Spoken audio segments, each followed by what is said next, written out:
Right, yeah, look, we've got a drawing laid out for wood carving.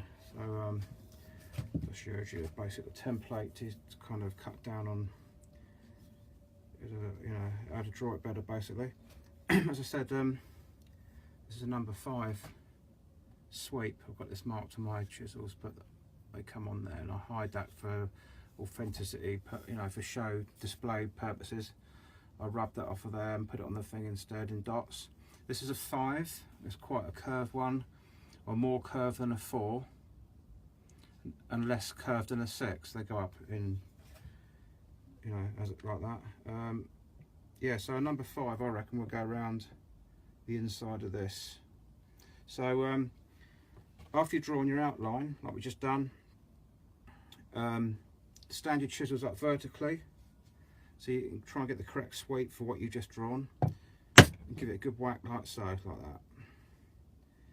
And then overlapping where you last cut, so that's, you know, they're like linked together, and do a few more.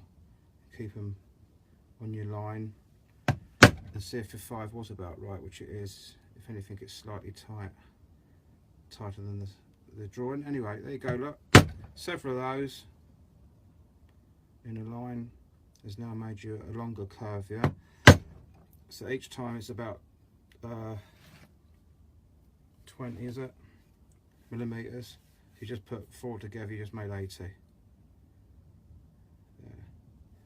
Yeah. So they're all overlapping. That's called a stop cut, I believe. And then what you do then is, when you've got a series of those, you put your chisel, your gouge rather, not horizontally, somewhere between the two, and work up to the stop cut this way towards you, or, well, you don't really use chisels towards you, but I don't know what you do really. You come up to your stop cut, and the stop cut stops you going any further. You can hear it change note as well. You can feel it, but you can also hear it change sound as it comes and hits this stop cut. So it's all just tapping, don't go mad, but you find you get quite a lot of control with a bit of practice. So we've now gone 4 big chunks, and they're big indentations, big grooves I can feel, up to the stop cut, and created like a line there. So we're leaving some of the work raised and a lot of it taken down. This is known as relief carving. And we've got a much less curve there, which would be perhaps a number 3. It's got a 5 and a 3 for this bit. So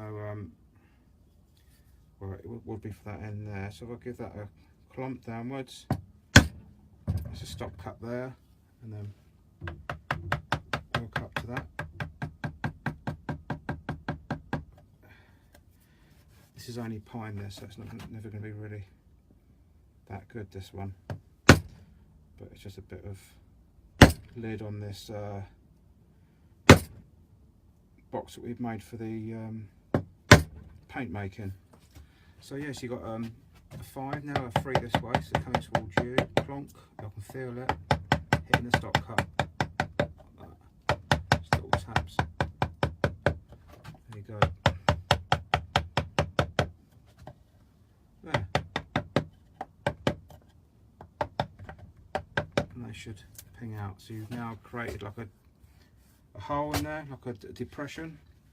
5s, 3s. Then what you're looking for is a smaller version of a number 3. A 3 is like the shallowest gouge you've got. Then you can use this to clean the floor out, and this is where all the time goes. But so this is so soft compared to oak. It's good, really. Well, it's easy, but until it comes to keeping a sharp edge, and it won't be. But yeah, look now. So I'm going using my hand over the work, and then you can kind of a bit like a snooker cue, where you kind of use a bridge on your hand like this. You're trying to keep as stable as you can, and then you can like control what you're doing basically. So I don't know what the techniques are called, but it's like put your hand across. Use of work is like one stable part, you know, won't move. That's like an anchor, and then you, that's it. So we've got stop cuts going downwards vertically. Some other cut, I don't know what it's called, knocking the bits out, which is almost horizontal. I don't know what degree that is. And then this sort of third technique is make some sort of bridge to anchor yourself and to lever against to take out the roughness of what you've just done. And now that's like the three basic sort of techniques that will cover most of your work really. So there we just made a little indentation there, leaving this other stuff raised up. As it's what's known as relief carving, and we're trying to make a relief. It's all about shadows and making the thing like 3D and stand up without it being 3D. It's only in like 2 dimensions. So yeah, I hope you find that interesting and a start of how you would progress a carving really.